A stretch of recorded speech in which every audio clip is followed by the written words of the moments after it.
In this video, I want to talk about myth and philosophy around the world with regards to wealth and why the West is failing and how we can change that. Um, there are some basic concepts. I've been really inspired recently by the Vedic astrologer Abhigya Anand, Abhigaanand. If you go to YouTube, you can look at his name and search for interviews. He has so many good points about the rise and fall of nations and as to why they rise and as to why they fall. And everything that is listed in Hindu philosophy as regards to what attracts wealth is the same thing that is in Germanic mythology. And it's also the same thing that's in runic philosophy as well. So I want to talk a little bit about these times because we are going to see an unprecedented change of wealth happen at least in the next 10 to 15 years. And this is so you can help your family and help your communities and look for the right communities to live in. Because you might, if you want this thriving and survival of your families, you may need to think about moving and either within your own country or like into a new state or across countries and maybe across the world.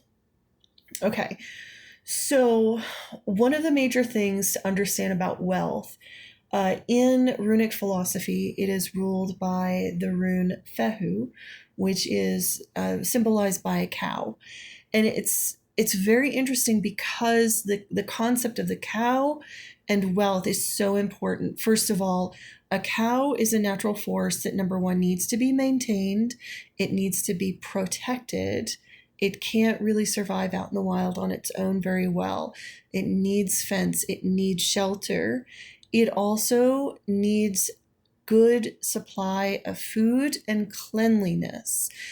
All of this exists in Hindu philosophy. So if you want a prosperous community and a prosperous nation, number one, cleanliness is the first thing that you need to do. In this picture here, I have a symbol. She is a goddess in Germany called Frau Halle. She's the goddess of winter. She is considered, according to the Grimm's brothers, one of the woodwives. The woodwives were symbols throughout Europe of fairy tales and myths teaching young children how to rise in emotional intelligence, to grasp their wealth and heal the trauma of their bloodlines. So in this story, there's two young sisters and they are orphaned by their family, and they come across Frau Halle's house in the woods. She takes them in and says, well, you're going to have to work for your keep. And so there's one sister who is really beautiful, but she's very lazy, and one sister who's very plain, but she's very hardworking. And the lazy sister lays around all day and doesn't do any of her chores. And so the plain sister does all of the chores and she works twice as hard. But that does not go unnoticed because at the end of the myth, Frau Halle has both of the girls walk through an archway. And archways in mythology is a symbol of a new beginning, you're entering a new portal, a new domain of being.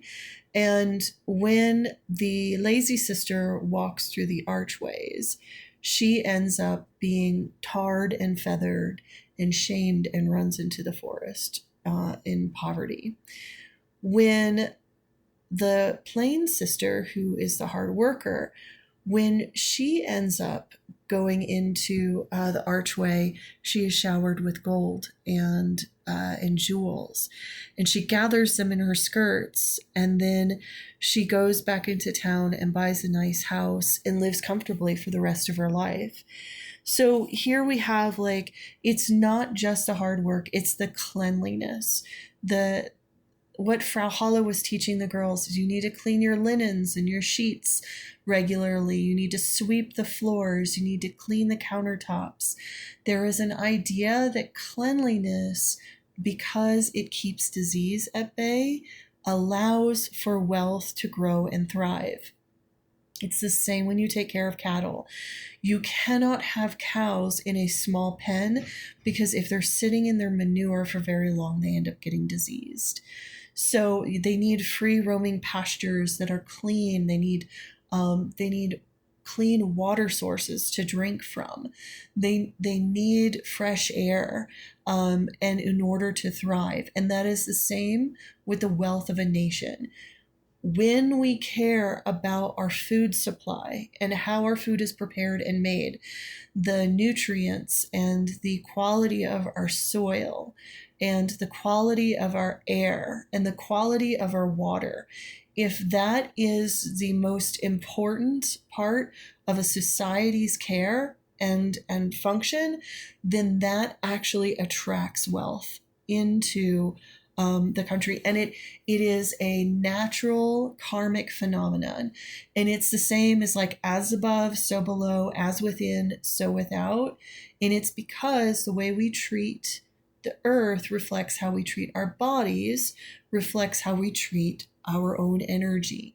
So if we crap on our environment and soil our environment, our water resources and all of that, and we don't care for it, and we have pollution in our air, we are going to suffer economic downfall because people are not going to want to visit.